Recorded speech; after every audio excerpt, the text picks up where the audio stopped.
Alrighty. Back to the admonishments of all of the pastors, priests, shepherds, elders, deacons, bishops, any type of leaders over the children of Israel. This is just a small little admonishment, right? A wise man will hear reproof, right? Right? So this is for you. Let my people go, right? Lead them to Zion. So let's go to Zechariah 8.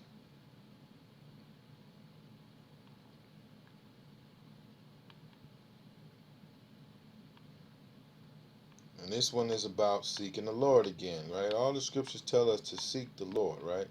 So the question is, how do we seek the Lord? Do we just lock ourselves in the house and pray, close the door, face the east? Yeah, that's one way. But let's see if that's what the Lord really, really wants us to do in this day and age. Let's see. Zechariah 8, chapter 20. Thus saith the Lord of hosts, it shall yet come to pass, that there shall come people, and the inhabitants of many cities, and the inhabitant of one city shall go to another, saying, let us go speedily to pray before the Lord, and to seek the Lord of hosts. I will go also. So many people going to get together, and they're going to go to different cities and tell people, man, let's go seek the Lord, and I'm going to go with you, right? Verse 22.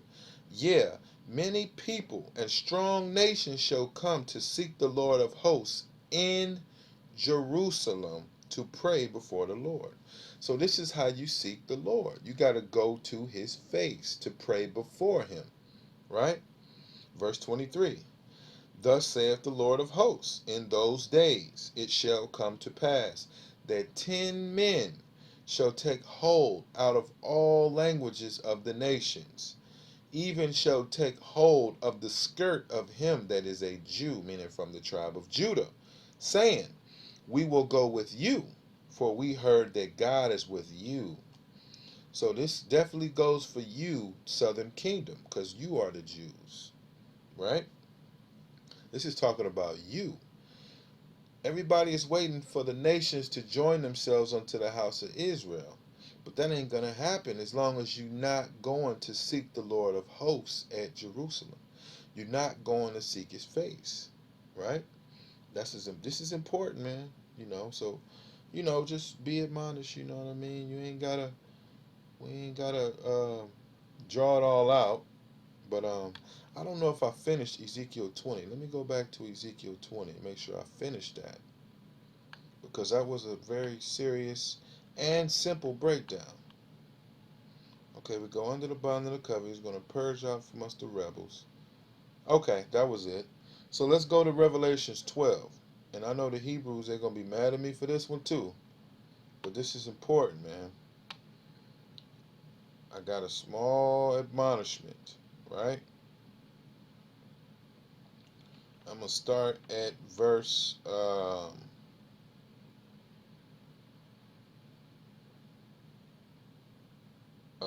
13, right? I'll start from verse 12. No, verse 13. And when the dragon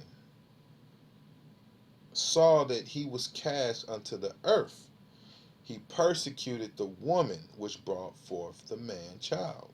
And that's the nation of Israel, right? Wrong. This ain't the nation of Israel. This is only the southern kingdom. This is only Zion, right? And I'm going to prove that.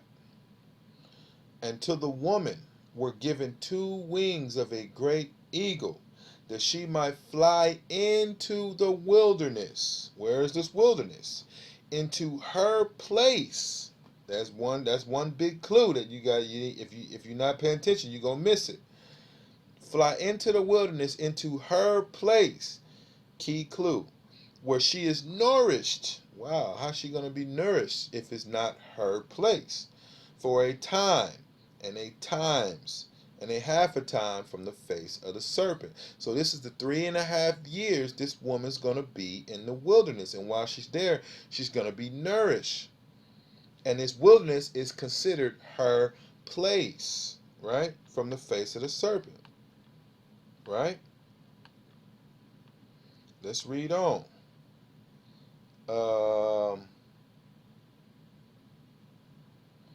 and the serpent cast out of his mouth water as a flood after the woman, that he might cause her to be carried away of the flood. And the earth helped the woman. What land is going to help the woman? What wilderness is going to help this woman? Let's see. And the earth helped the woman, and the earth opened her mouth and swallowed up the flood which the dragon cast out of the mouth. And the dragon was wroth with the woman, and went to make war with the remnant of her seed, which keep the commandments and have the testimony of Jesus Christ. Only the southern kingdom has the testimony of Jesus Christ. They was there, they saw him. The northern kingdom is casted out, been casted out.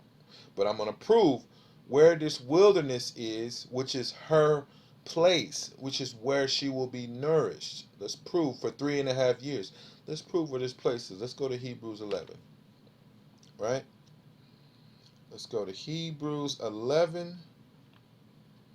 And I believe it's verse 8.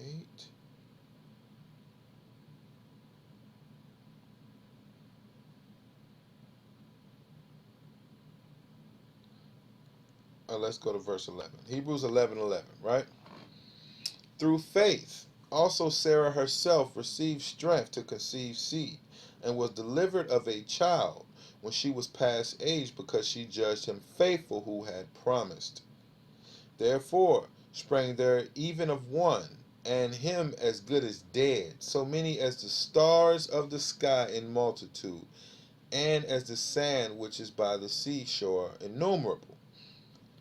These all died in faith, not having received the promises, but having seen them afar off, and were persuaded of them, and embraced them, and confessed that they were strangers and pilgrims on the earth.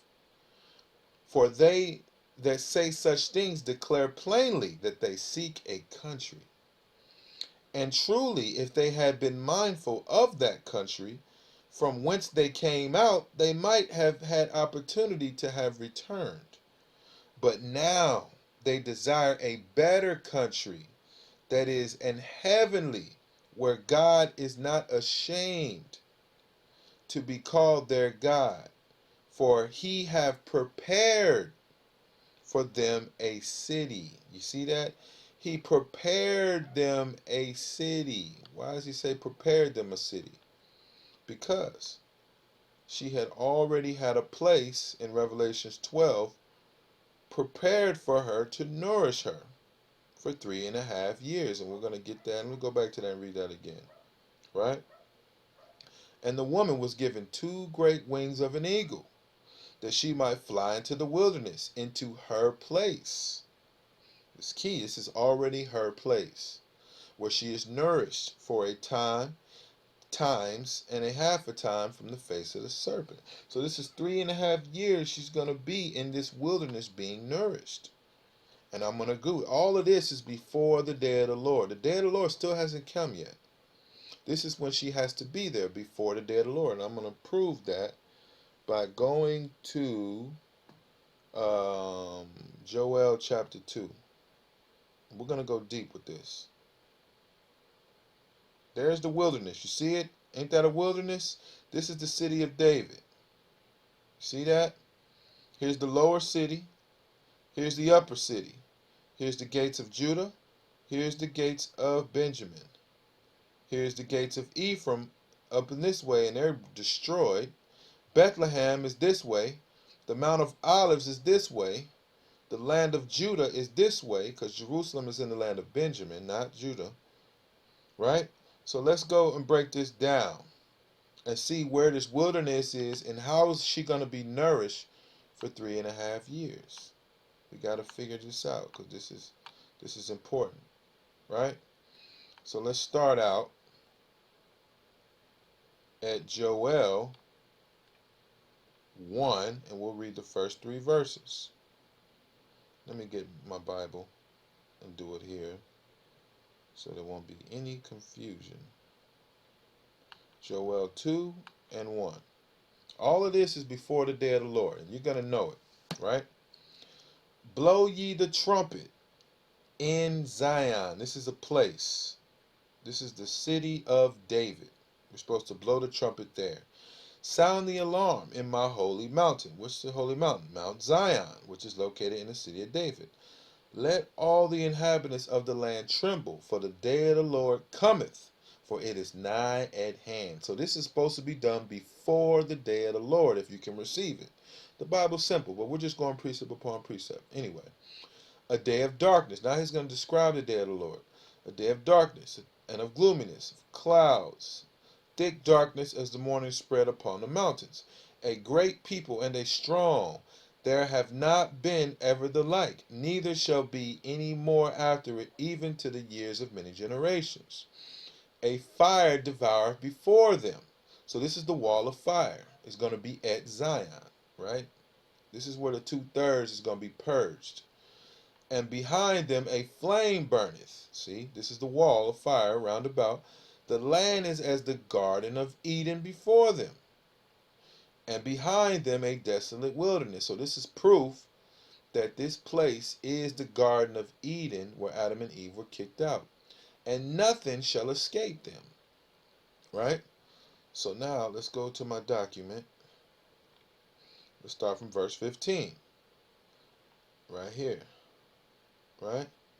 Blow the trumpet in Zion. It's saying the same, tell us to do the same thing in the same place before the day of the Lord. Sanctify fast, call a solemn assembly, gather the people, sanctify the congregation, assemble the elders like we did at the congregation. We're supposed to gather, but not in America. So I agree with all the elders of gathering together before the day of the Lord, but we can't gather in America. We got to gather at Zion like the scriptures say. Gather the people, sanctify the congregation, assemble the elders, gather the children, and those that suck the breast. Let the bridegroom go forth of his chamber, and the bride out of her closet. Right? Right? Let me go right here. So now we know where we're supposed to gather, according to Zephaniah chapter 2. Now, let's read verse 17. Let the priests, ministers of the Lord, weep between the porch and the altar, and let them say, Spare thy people, O Lord, and give not thy heritage to reproach, that the heathen should rule over them. This is another proof that we have to do this before the day of the Lord, because we're going to be praying that the heathen shouldn't rule over us at Zion. So this is how you know that this is before the day of the Lord, because ain't no heathen ruling over us in that day. Right? Where should they say among the people, where is their God? And once we do this, at Zion, I'm going to show you the porch and the altar. Let me see if I can hurry. The porch and the altar. Come on, come on. Porch and the altar. Here we go.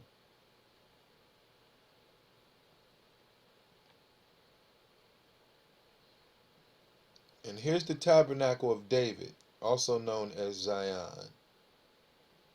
As soon as it pulls up, right? This is the tabernacle of David, also known as Zion, right? Here's the holy place. Here's the Holy of Holies. Here's the altar right next to it. And here's the porch. So the Most High wants the priests, the tribe of Levi, right? The so-called Ashantis in Ghana, the so-called Haitians, so-called Limbas, so-called, you know the priests, you know who you are. If you're from Tanzania all the way down to South Africa, the Zulus, the Swaziland, all of you guys are the tribe of Levi. And some of you also in New Orleans, in southern Louisiana. This is the holy place where the Most High wants you to go and say, Spare thy people, give not thy heritage to reproach, that the heathen should rule over us. And once you do this, then will the Lord be jealous for his land and pity his people. Verse 19. Yeah, the Lord will answer and say to his people, Behold, I send you corn and wine and oil, and ye shall be satisfied therewith, and I will no more make you a reproach among